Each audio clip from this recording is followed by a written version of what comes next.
and welcome to Storytime with Miss Du Plessis. I'm super excited about today's story, so grab your comfiest pillow or nice fluffy blanket and get comfortable as we begin our reading adventure. Today we'll be reading the story The Messy Magpie. Our story is about Morris the Magpie, who feels so lucky when the humans drop some shiny gifts in the forest. The more of these gifts that his human friends threw, the more his collection expanded and grew. But are they the generous gifts that Morris first thought? Let's discover the importance of looking after our environment with this story. Follow along and feel free to read with me. Let's go! The Messy Magpie, a Twinkl original.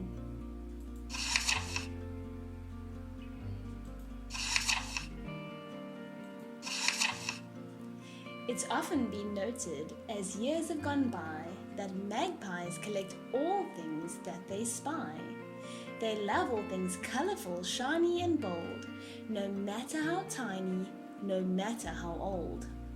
Morris the Magpie's the same, it would seem, as he loves to pick up any objects that gleam. He takes them all home to his nest in a tree to make it look special for others to see.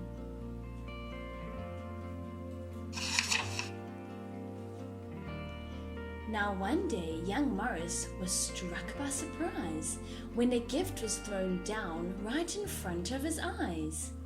As it flew from a car, Morris said, "Could it be that this human has given a present to me?" He swooped down to pick up the beautiful gift, which was hard to maneuver and heavy to lift. He carried it home, though it took him all day. Then he cleaned up his present to put on display.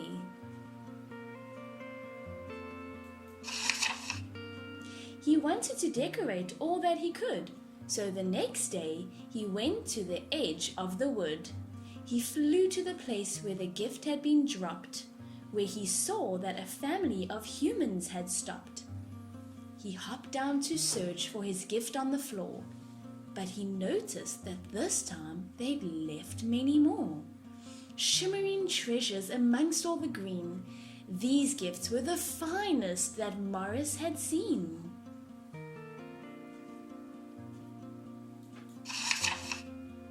Each day he returned and couldn't believe all the wonderful gifts that were left to retrieve.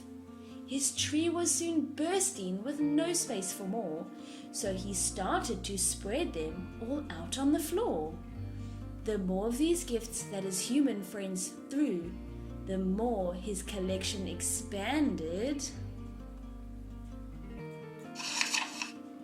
and grew.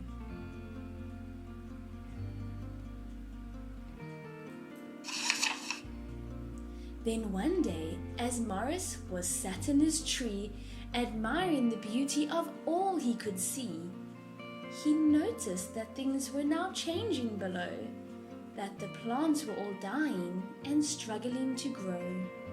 The grass was not green like it had been before.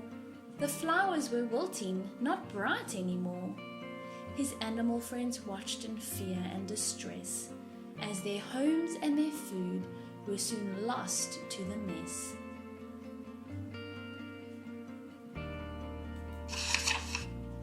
He turned to the stream, which no longer looked blue, but instead had a horrible muddy-like hue. The water was flowing more slowly that day, as the big piles of rubbish were blocking its way. "Oh no!" Morris cried, as he gasped with alarm. "I never intended to cause all this harm. The forest is damaged, the humans weren't kind. All these gifts were just rubbish that got left behind."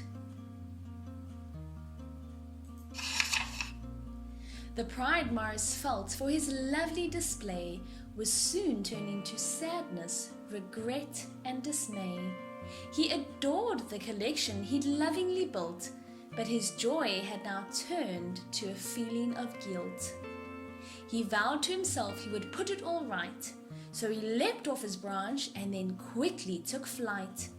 He soared high and low, looking out for a clue that would show him the safest and best thing to do.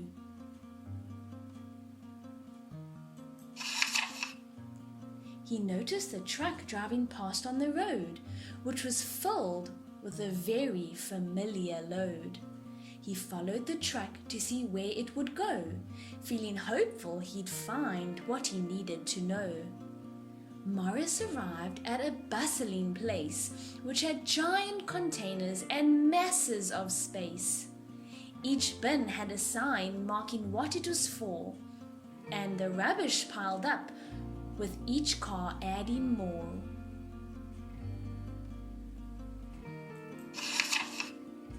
"But where does it go?"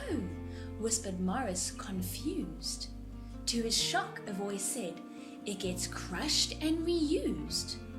A seagull appeared and then said with a sigh, "It's amazing what humans can do when they try."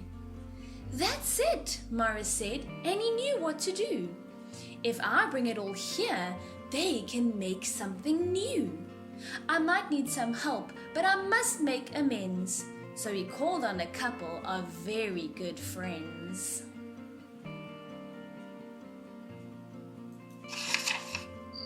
They fetched and they carried for most of the night, and they worked as a team till they'd put it all right.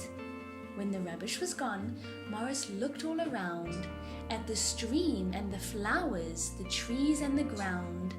He desperately hoped that he'd made enough room for the beauty of nature to once again bloom. He planted, he watered, and nurtured away, till the forest was thriving and growing each day.